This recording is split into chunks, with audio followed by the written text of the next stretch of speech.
Good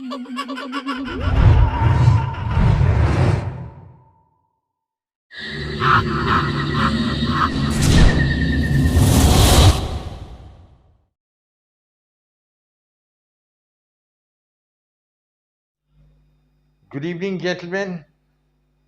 I think I'm going to talk to you on Central America. And that's something important because Central America is in the news to a great extent now. There's one country in Central America, and that is called Panama. It's a small country, and earlier it was a part of Colombia. But it was the Americans who instigated the freedom movement in Panama because they wanted to break away this portion from Colombia, and they were successful.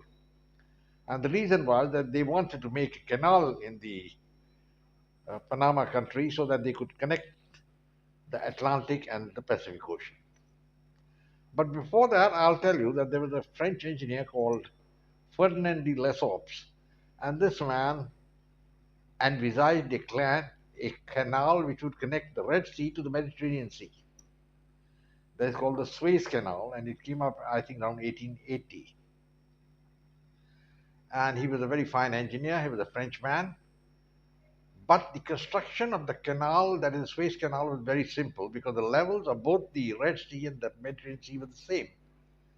And the entire country was absolutely flat, so they could do a simple digging and construct the canal.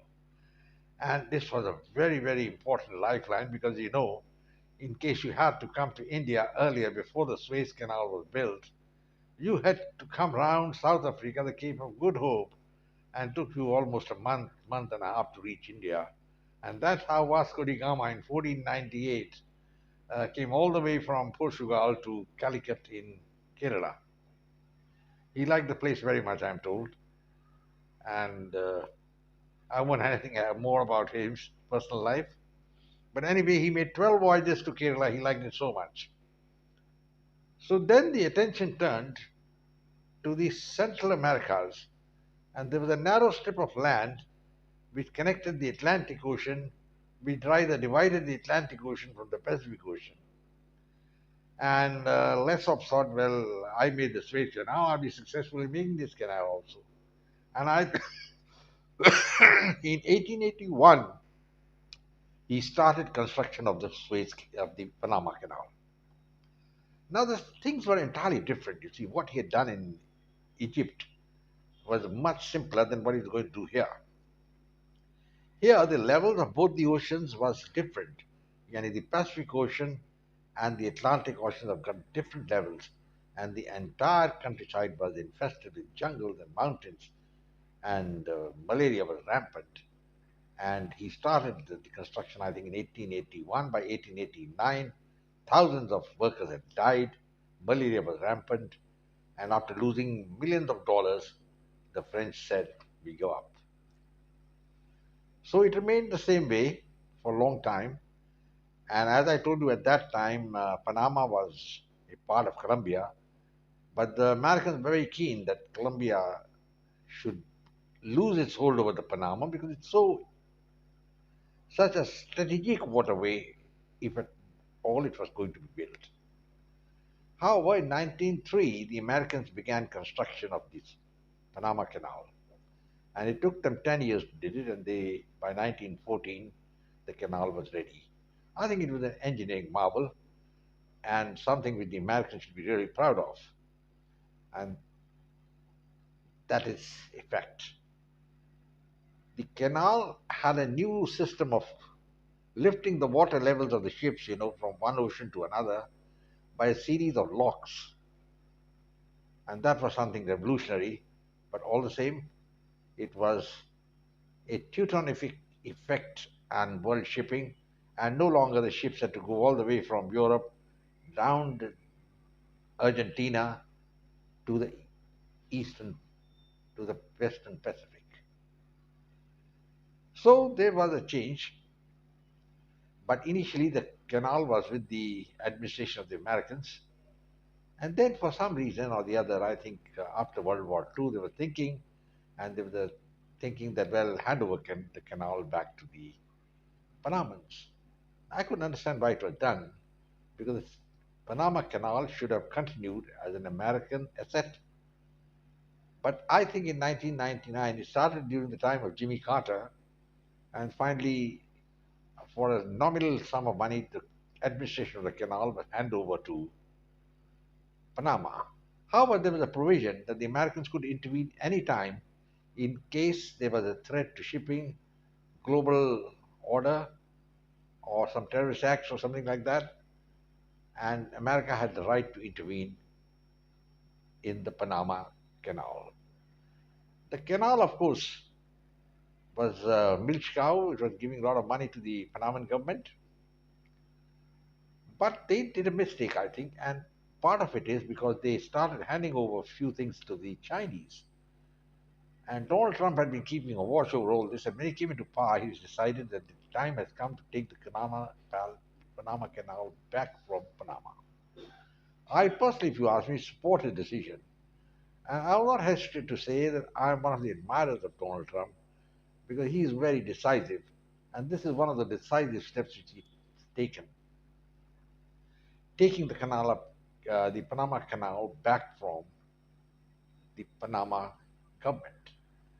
The president, of course, has made a bomber speech, that is the Panaman parliament president, and he has said that it's non-negotiable and anything like that, but I don't think he's got any leg to stand on. And as on date today, I think Marco Rubio has landed there to discuss and negotiate. Though the president said there's nothing to negotiate, I don't think he's in the right frame of mind. And ultimately, I think if Trump really goes the whole hog, the entire Panama Canal would be back in American jurisdiction. Now, we have a lesson to learn as far as the Indians are concerned. If you remember, Pandit Jawaharlal Nehru, I mean, I don't know why his name features in everything which comes up.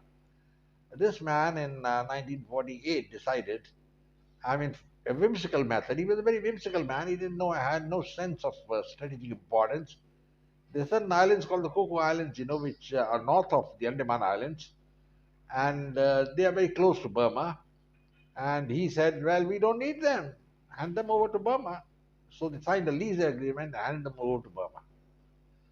But what has happened is Burma has been using those islands in a very nefarious manner.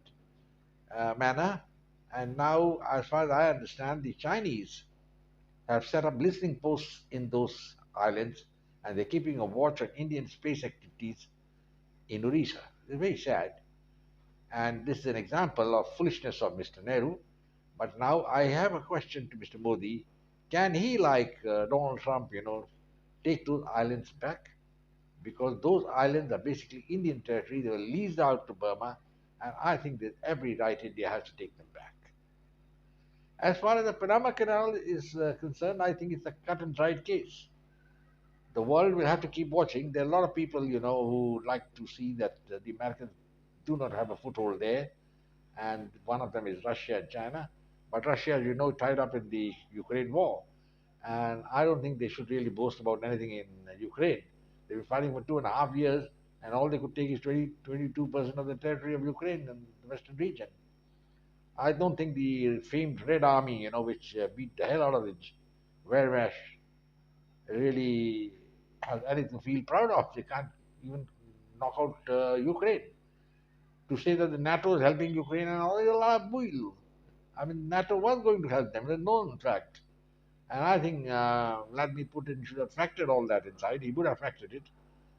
But then he thought the Prussian bravado, shock and awe, it's going to work out, and it doesn't work out because the Ukrainians fought very well. But now they are on the last legs. Donald Trump has withdrawn support, and anything is possible. So my point is, Russia cannot intervene in Panama. It doesn't have the capacity. Neither China. Chinese Navy is just a local navy. It floats around only the South China Sea. We keep singing songs there. They got no force outside.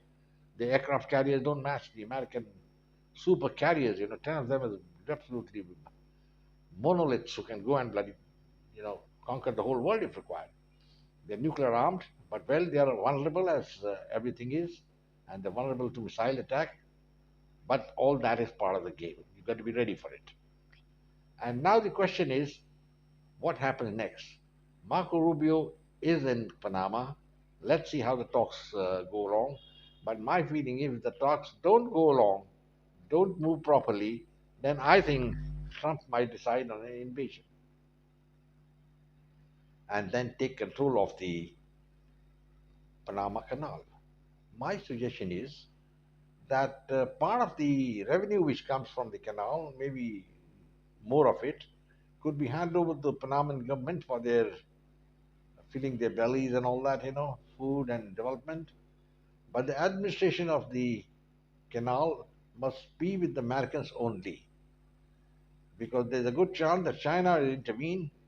And I think in case there's a war and China creates some problem in the Panama Canal and blocks the shipping, I think the Americans will be very, very hard pressed.